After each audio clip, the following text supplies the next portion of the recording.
And that's understandable, but it's a shame, really, because... Evening and welcome to Tucker Carlson Tonight. Happy Monday. Not a lot of Americans pay attention to European politics unless they're very bored or work at some think tank. And that's understandable, but it's a shame, really, because if you look closely at what's happening in Europe, you can learn a lot about what's happening here.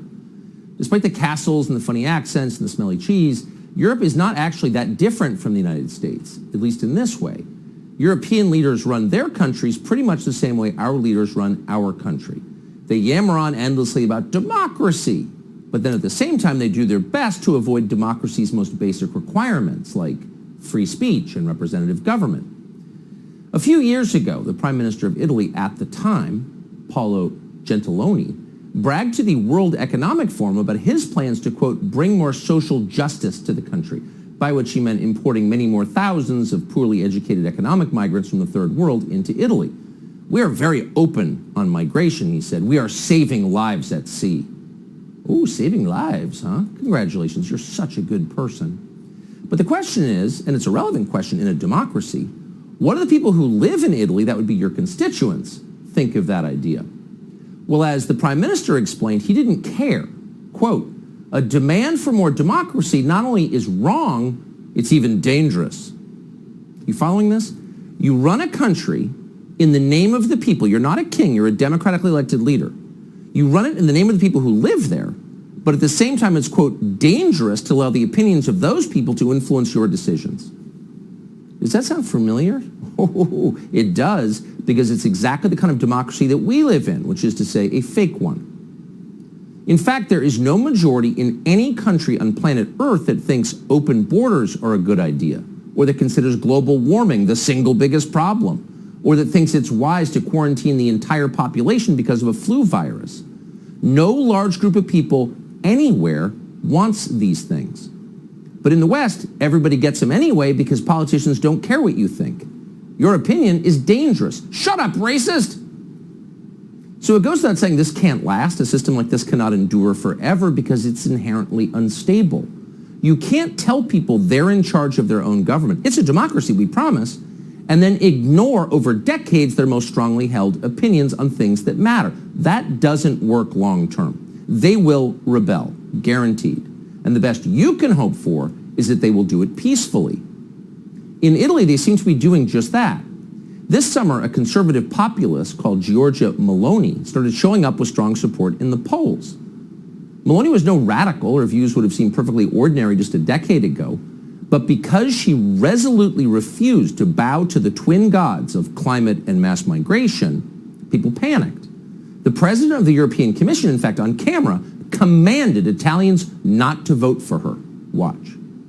So we'll see if things go in a difficult direction. I've spoken about Hungary and Poland. We have tools if things go in the right direction. And people, as a body that is always, where always governments have to be accountable to, play an important role. Oh, if things go in the wrong directions, in other words, if voters disobey, quote, we have tools. Oh, you do you? Well, that sounds like a threat because, of course, it is a threat. But it turns out Italians are so desperate, they no longer care. They're not afraid. And they're not afraid because neoliberalism, which that lady is just espousing, has destroyed their country. Energy prices in some places in Italy are now up more than 400% over last year. Why? Well, a pointless war in Ukraine and self-destructive climate policy. It's not an accident, and everyone knows it. Meanwhile, parts of Italy are becoming flat-out dangerous. That hasn't happened before, outside of Sicily, but it's happening now. Why? Everyone knows why. And government statistics show why. It's migrants who are driving much of the crime, a huge amount of the crime. So these aren't mysteries, but you're not allowed to acknowledge them in public. Period. In some places it's illegal. But Meloni is one of the very few politicians who doesn't care and has been willing to say the obvious, the truth, out loud. And as a result of that, because she's been willing to say what everybody actually knows, last night her party, called Brothers of Italy, won an overwhelming victory in Italy. They took both majorities in the Houses of Parliament. So by Italian standards, in fact by American standards, this is a revolution. But unlike most revolutions, the person at the front of it can actually explain what she's about. She can articulate it in a way people understand. She's smart.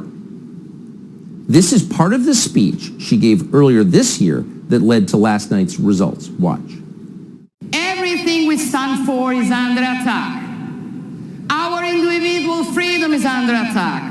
Our rights are under attack. The sovereignty of our nation is under attack. The prosperity and well-being of our family is under attack. The education of our children is under attack. In front of this, people understand that in this age, the only way of being rebels is to preserve what we are. The only way of being rebels is to be conservatives.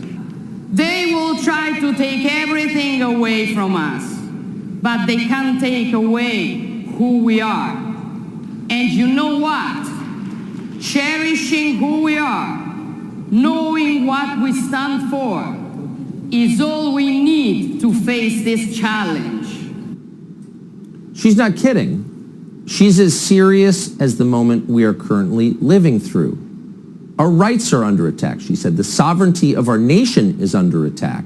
And critically, quote, the prosperity and well-being of our families is under attack. And that's true. That's why it's resonant, because it's real, and not just in Italy. It's true here. American families are facing the very same onslaught from the very same poisonous ideologies. The difference is that in this country, it's rarely acknowledged, except on the fringes. Meloni is not on the fringes. She's the new prime minister of Italy. She will be, and she's saying it out loud. Contrast that to what's happening in the United States. House Republicans just spelled out what they're running on. It's a document called the Commitment to America. It's fine. Probably not much in it you disagree with it. Have you heard of it?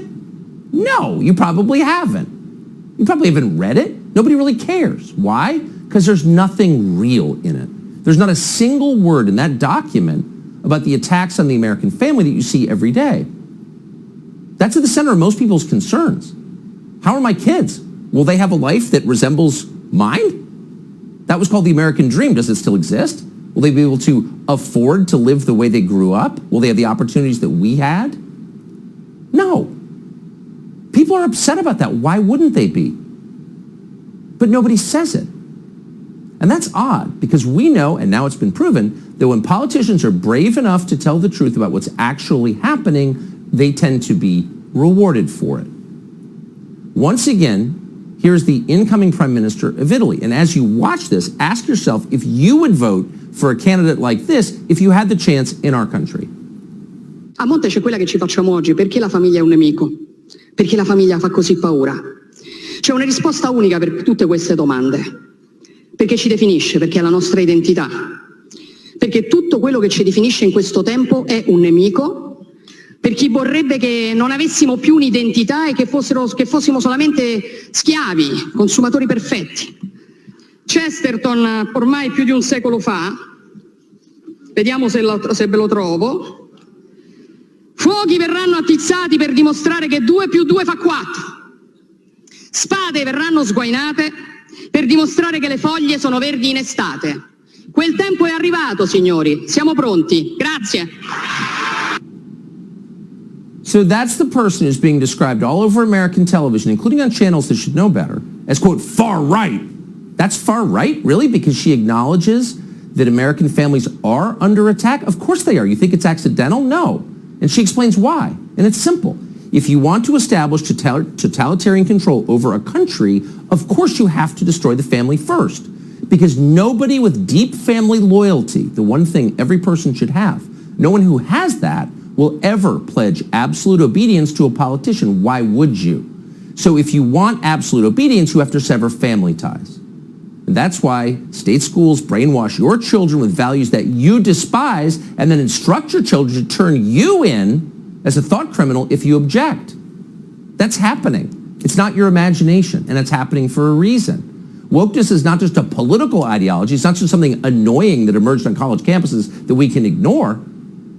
It's a state religion that supplants actual religion, which is also being destroyed. There's a reason the strip bars and the liquor stores and the weed dispensaries stayed open under COVID, but the churches didn't. If you can't draw the connection between those dots, you're missing it. But Meloni didn't miss it. She understands it perfectly. Watch. Only a few months ago, European Union bureaucrats wrote a document hundreds of pages long, telling us that in order to be inclusive, we had to exclude all references to Christmas. Jesus, Mary, and all Christian names were to be removed from all official communication. Will we surrender in front of this? No, we will not. We will fight it. We will fight it standing tall. So they hate your family, they hate your religion, and you don't actually have to put up with it because it's a democracy and you're supposed to be in charge, you being the population. That's a radical message. God, family, country. That's not radical. It's hard to imagine a more wholesome message, a more pro-human platform. Fascists don't believe in God because God is a rival to their power. Of course. This is a person publicly professing faith in God. That's so scary, but it is so scary. It's so scary to the people running and benefiting from our current system. And why is that? She's not the first person to say this. People have said it before, but she's just been rewarded for saying it. That's the point. The population likes it. This is what they actually want. They're not that worried about global warming. They don't want open borders. They think the woke stuff is absurd. They want to say what they think. And now it's obvious because she just won. And so even in this country, the people running and benefiting from a deeply corrupt and doomed system are hysterical. Watch the reaction to that. I want to start today by talking about a politician on the right who we should all be worried about, who's on the rise today. A politician who has brushed off accusations of fascism. What separates us from, let's say, Italy, who elected a fascist? She is from fascist roots. A far-right political party whose roots go back to post-World War II neo-fascist. A party that has its roots in Italian fascism. Its roots in Italian fascism. Define that for us, if you would, Joe Scarborough. Oh, sorry. You're an idiot. You can't. But the point is, fascist means unacceptable. Whatever this chick is saying, you're not allowed to agree with. They're very worried that that many Italians do agree with it. So she has to be completely unacceptable. Don't read further. She's a fascist. And in case you missed the theme, a recent New York Times piece on Maloney mentioned fascism or fascist 29 times. Not a subtle newspaper. Apparently she's on the verge of invading Poland. We should be worried. Watch this. They said it could never happen again. 100 years ago, Mussolini marching on Rome, plunging the country into 2 decades of dictatorship, an alliance with Hitler, and a Second World War. Today, the fascist party is gone, but many say these are their political heirs, the Brothers of Italy. Once on the fringes, they've ballooned into the biggest party in the country. Now their leader, Giorgia Meloni, is poised to head the most hard-right government since Il Duce. The 45-year-old firebrand insists she's no fascist, just a proud conservative and nationalist, comfortable, nevertheless, with some of the hallmarks of Italian fascism, like this motto: God, fatherland, and family. God, family, country. Well, that's pretty scary. Not a word about climate or equity. But again, it's their hysteria and their total unwillingness to ask obvious questions that lets you in on the secret, which is they're panicked because they know the current system is doomed. And in fact, what happened last night in Italy is the best case scenario for them because it was a peaceful transfer of power. That's a good thing. That's what you want. In a democracy, people should be allowed to have some influence on the priorities of the government that claims to represent them. And when they speak in an election, the people who've been repudiated have a moral obligation to pause just for 1 second and ask, why didn't they like what I was offering them? They have a right to an opinion. In fact, their opinion is at the center of our system, this democracy. But they never ask themselves that.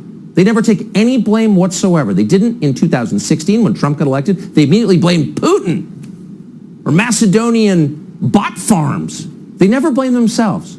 And so they never learned a single thing from what happened.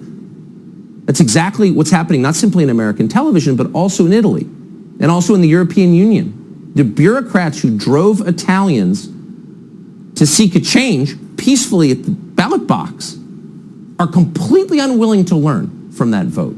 They'll just keep ramming their unpopular garbage down the throats of a deeply ungrateful nation until there's an actual rebellion. Let's hope that doesn't happen.